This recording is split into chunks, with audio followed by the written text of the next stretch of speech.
तो उसी हॉस्टल में एक लड़की थी नॉर्वे की, तो हम सबकी दोस्ती हुई थी। तो नॉर्वे वाली लड़की मेरे को शाम को बोलती कि भाई चलना पार्टी करने चलते हैं आज शाम को।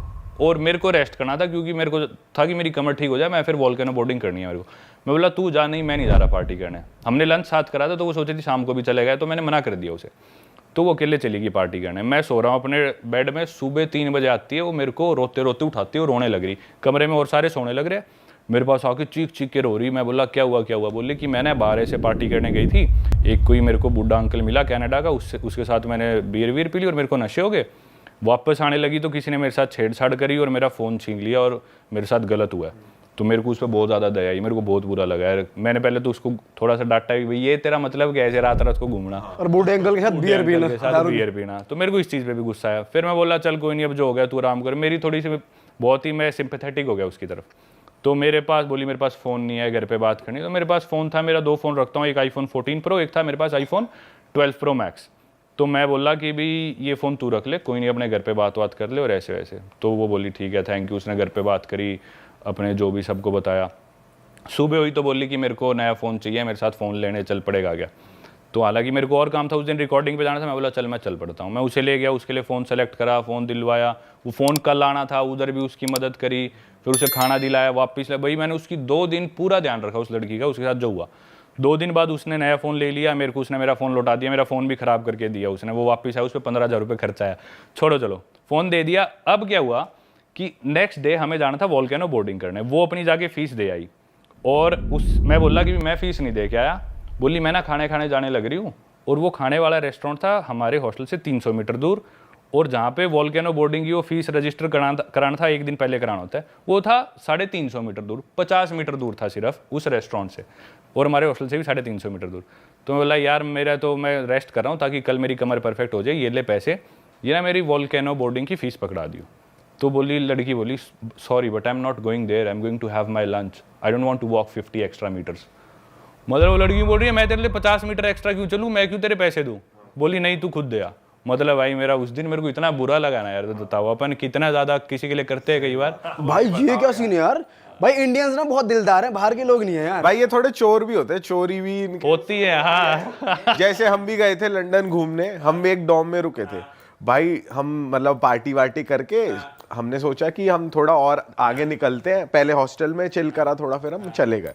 तो जब हम वापस आए ना तो हमने देखा भाई हमारे 1-2 सामान हमारा गायब है।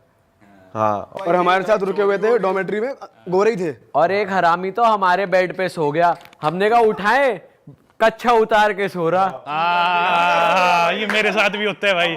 भाई एक तो वो बंदा ड्रंक, उसकी कमर पे रखा हुआ सुट्टे का डब्बा, और वो बंदा नेकेड बैठा उसकी चूतर दिख रही। मैं कहा यार बेशरम से होते हैं ये थोड़े, है ना भाई। फिर हम परेशान हो गए, हमने कुछ नहीं, चलो सुट्टे का डब्बा उठाया उसका, हम चलते अच्छा परम भाई आप देखो 70 कंट्रीज आपने ट्रैवल करी हुई है, तो कोई ऐसा कल्चर आप कहीं गए हो, आपने देखा हो कि भाई ये कल्चर तो बहुत ही ज्यादा अलग है जो लोग फॉलो करते हैं? भाई अलग से अलग कल्चर देखे, अलग से अलग लोग देखे, हर सेक्सुअलिटी के, ओरिएंटेशन के, माइंडसेट के। सबसे अच्छा कल्चर तो मैं अपना कल्चर मानता हूँ, जो भी कल्चर है। पर क्या है ना, हर कल्चर में अच्छाइयाँ देखो जो भी है। और एक चीज़ ना बहुत ज़्यादा जो मैंने ट्रैवलिंग से ही सीखी, भाई कई कल्चर्स बिल्कुल अपोजिट होंगे पर अपने लिए वो चीज़ बहुत अजीब है। जैसे वो इथोपिया मुर्सी ट्राइब में गया था, औरत अपना होठ काट के उसमें प्लेट डाल लेगी और वो सोचते कि भी ज़्यादा सुंदर लग रही हूँ, मेरा होठ बड़ा होगा, होठ में छेद बड़ा होगा। तो 2 आदमी लड़ेंगे, एक आदमी मर जाएगा, जो जीतेगा आदमी वो अपनी पसंद की लड़की गाँव से चूज़ करेगा, उसके बाद उसकी शादी हो जाएगी। ये चीज़ बहुत अजीब है। पर ना हम उधर देखने गए हैं, उनके पास गया हूँ, तो मैं जाके बोलूँ भाई ये क्या कर रहे हो, अजीब है। वो चीज़ मैं गलत मानता हूँ क्योंकि मैं गया ही क्यों वहाँ पे। एक तो दूसरी चीज़ ना, जैसे अपने अंदर अरेंज्ड मैरिज का कॉन्सेप्ट बहुत नॉर्मल है इंडिया में। यही बात आप किसी गोरे को बता दो, कहेगा ये क्या मतलब, ये क्या कल्चर हुआ तुम्हारे, घर वाले कैसे तुम्हारा पार्टनर डिसाइड कर देंगे। वहीं अगर हम बाहर जाएंगे तो सिर्फ बीफ खाते हैं, अपन बीफ नहीं खाते बिल्कुल भी। अपने लिए बीफ खाना मतलब बहुत बड़ा पाप है। बाहर मीट ही बीफ चलता है सबसे ज़्यादा। तो देखा जाए ना तो मतलब हर कल्चर अपनी जगह ठीक है। वो बीफ खाते हैं ठीक है भाई, उनको वो अवेलेबिलिटी है, उनको अपने हिसाब से शादी करनी है, करो। उनका जो लाइफस्टाइल है, एनवायरनमेंट है, उसको देख के उन्होंने डेवलप किया। हमारे कल्चर अपनी जगह। तो भाई अजीब वगैरह होती है, सारी तरह के लोग देखे, ओपन मैरिजेस देखी है, और कई 70 साल के लोग हैं, कभी शादी नहीं करी, बहुत खुश है, पर ज़्यादातर ऐसे होते हैं डिप्रेशन में है। तो सारी तरह के लोग देखे हैं, सब चीज़ें अपनी जगह वो ठीक है, अपनी जगह अपन ठीक है। भाई आपने टर्म बोला ओपन मैरिजेस, ये क्या चीज़ है और ये कैसे प्रैक्टिस करते हैं? ओपन मैरिज होती है भाई जब आपकी शादी होगी, but then you're still looking for new sexual partners, मतलब पति भी और पत्नी भी। तो आप चाहे शादी हो चुकी, हम एक दूसरे से कमिटेड है। जो इमोशंस है वो हम सिर्फ पति पत्नी आपस में शेयर करेंगे, उसके अलावा जो भी नीड्स है वो हम बाहर सीख कर सकते हैं किसी और पार्टनर से। आपको इनवाइट किया किसी ने? नहीं भाई, मेरे को एक लड़की मिले बहुत है मेरे को। एक लड़की थी, वो थी यूएस की, तो उसके साथ मेरे को मिली वो फ्रैंकफर्ट जर्मनी में। तो उसके साथ ऐसी बात चल पड़ी, तो मैं बोला कि भाई अच्छा कौन कौन है घर में, किसके साथ रहती हो? तो बोली I live with my nesting partner. Nesting partner, मैं बोला वो क्या होता है? बोली नहीं, नेस्ट मतलब हमारा घोंसला, और मेरे घोंसले में जो मेरा पार्टनर रहता है वो, तो हम उसे नेस्टिंग पार्टनर बोलते हैं। तो मैं बोला इजंट ही योर हस्बैंड और योर बॉयफ्रेंड? बोली no, he is my nesting partner. मैं बोला ऐसा क्यों? बोली क्योंकि हम और मेट्स भी आते रहते हैं ना, कभी मेरा और बॉयफ्रेंड आ गया, उसकी और गर्लफ्रेंड आ गई, तो हम नेस्टिंग पार्टनर बोलते हैं। तो ये कंसेप्ट काफ़ी कॉमन है। एक और लड़की मेरे को जर्मनी में ही मिली थी, वो रोमेनियन थी, लेकिन यूएस में काफ़ी कॉमन है कल्चर, और यूरोप में काफ़ी कॉमन है, बहुत होता है। भाई यूरोप वाली जो बेल्ट है वो हम इंडियंस के लिए काफ़ी एक्सेसिबल है, काफ़ी लोग जाते हैं वहाँ पर। और आप दोनों बेल्ट कवर कर चुके हैं, अमेरिकन बेल्ट भी कवर करी है, जो इंडियन ज़्यादा नहीं जाते, और ये वाली बेल्ट भी आप कवर कर चुके हैं। तो मुझे डिफरेंस बताओ ज़रा अमेरिकन और यूरोपियन में। अमेरिकन्स क्या है, एनवायरनमेंट को लेके इतने ज़्यादा ध्यान नहीं देते, ज़्यादा प्लास्टिक यूज़ करेंगे, थोड़ा बहुत कचरा भी कर देंगे, ज़्यादा फ्लाइट्स लेंगे, शिप्स लेंगे, जो मन में आएगा वो करेंगे। थोड़े सन की टाइप है कि इस वे में कि भी हमारी मर्जी हम कुछ करें। Europeans on the other hand वो सोचते हैं कि हमारी मर्जी हम कुछ भी करें, लेकिन हम किसी और को नुकसान नहीं पहुंचाएंगे, हम एनवायरनमेंट को नुकसान नहीं पहुंचाएंगे, हमारी वजह से कोई परेशान ना हो, हम खुद की खुशी के लिए कुछ भी करेंगे। यूरोपियंस का ये माइंड सेट है। तो उनको जो भी करना होगा ना, वो कहेंगे कि नहीं हम प्लेन्स नहीं लेंगे, एनवायरनमेंट को नुकसान पहुंच रहा है, जो CO2 एमिशन होती है बहुत ज़्यादा होती है, हम शिप्स नहीं लेंगे, हम क्रूज़ नहीं लेंगे, हम कचरा नहीं फेंकेंगे।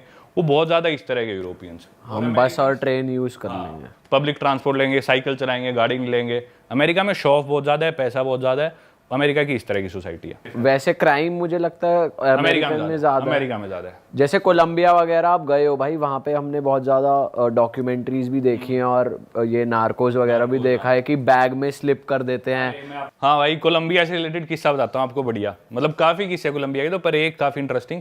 कोलंबिया एक कंट्री है साउथ अमेरिका कॉन्टिनेंट में, उसकी एक सिटी है मेदेजीन। स्पेलिंग में उसमें डबल एल आता है, मेदेलीन होता है, लेकिन कोलंबियन स्पेनिश में ल को ज बोलते हैं, तो मेदेजीन वो शायद उसकी मेन सिटी है ना उस कंट्री। मेन कैपिटल तो बोगोटा है, पर मेन सिटी टूरिस्ट ज़्यादा मेदेजीन में आते हैं, शायद बोगोटा से ज़्यादा आते हैं। वहाँ के कुछ फेमस सिंगर्स वगैरह भी है, मालूमा वगैरह, ये सब वहाँ के हैं। हाँ, पर Pablo Escobar was from Medellin as well. तो उस सिटी में भाई, वो सिटी ना यूँ माना जाता है कि पूरे अमेरिकाज की या वर्ल्ड की भी सबसे सुंदर लड़कियां माना जाता है वहाँ की है। सबसे ज़्यादा ड्रग्स जो भी है, कोकेन सारी कोलंबिया से आती है, उसका बेचना और कंट्रोल वो सारा मेदेजीन में होता है, सारी चीज़ें वहीं पे। तो एक नया ड्रग चला हुआ है, उसका साइंटिफिक नेम तो है स्कोपोलामीन, कॉमन नेम है उसका डेविल्स ब्रेथ। वो कोलंबियन ड्रग है, कोलंबिया में उगता है वो ड्रग अगर मान लो भाई आपके सिस्टम में चला गया ना दीपक भाई, लेट से मैंने आपकी पानी में मिला दिया या आपके किसी तरह आपके अंदर चला गया, तो 1-2 दिन तक आप ना हिप्नोटाइज से हो जाओगे, आप होश में रहोगे, लेकिन आपको पता नहीं आप क्या कर रहे हो। जो मैं कहूँगा ना आप वो करोगे। अच्छा। 1-2-3 ढाई 1 दिन तक उसका नशा रहता है, तो आप उसके नशे में रहोगे। और वो नशा ना, मतलब थोड़ा सा वो ड्रग आपके अंदर चला जाए तो वो आप पे असर कर देता है। तो वहाँ पे बहुत ज़्यादा चला हुआ है कि ना क्लब्स में लड़कियाँ या कोई भी आदमी आपकी ड्रिंक में डाल देगा, वो स्पाइक कर देते हैं। या आप सड़क पे चल रहे हैं, आपको किसी ने विजिटिंग कार्ड दिया, आपने विजिटिंग कार्ड पकड़ा, वो फेंक दिया, लेकिन कार्ड पे वो ड्रग लगा था, वो आपके हाथ पे लग गया, तो आपके बाद में आपने मुंह साफ करा तो आपकी नाक से आपकी बॉडी में चला गया। वो ड्रग ऐसा जाता है भाई, उसका इतना मिसयूज़ करते हैं लोग वहाँ पे। मैं आपको स्टोरीज बताता हूँ, मेरी आंखों देखी। 2 अमेरिकन्स थे, वो एक पब में बैठे, जाके टेबल पे दारू पीने लग रहे। 11-12 बजे पब बंद हो गया। उसके बाद वो साथ में एक टेबल पे कपल था, वो कपल आगे बोला भाई हम तुम्हारे साथ बैठ जाएगा। वो बोले हाँ बैठ जाओ। कपल तो ठीक सा लग रहा था, कपल पे कौन शक करता है। 3 दिन बाद उनकी नींद खुली अपने अपार्टमेंट में। वो अमेरिकन्स थे, काम करते थे मेदेजीन कोलंबिया से। अपने अपार्टमेंट में ज़मीन में सो रहे थे, उनका फर्नीचर बेड वेड सब गायब। सिक्योरिटी के पास गए, भाई हमारा सामान गया। बोले अरे आपके दोस्त ले गए, आप ही तो रखवा रहे थे गाड़ी में। बोले कैसी बात कर रहे हो। उन्होंने वीडियो फुटेज दिखाई, वो खुद उठवा के अपना फ्रिज सामान रखवा रहे। अरे वाह, आपने ये वीडियो यहाँ तक देख ली भाई, तुमने हमारी मेहनत सफल कर दिया। तुम ही लोग हो असली रियल हिट। और अगर आपको बहुत मजा आ रहा है ऐसी क्लिप्स में, ऐसी वीडियोस में, तो फटाफट जाइए प्लेलिस्ट पे बिंज वॉच कीजिए, सारी वीडियोस देख डालो और मौज काटो। That is it. हम मिलेंगे नए पॉडकास्ट में, नए क्लिप में। Till then bye bye, see you, take care, do subscribe.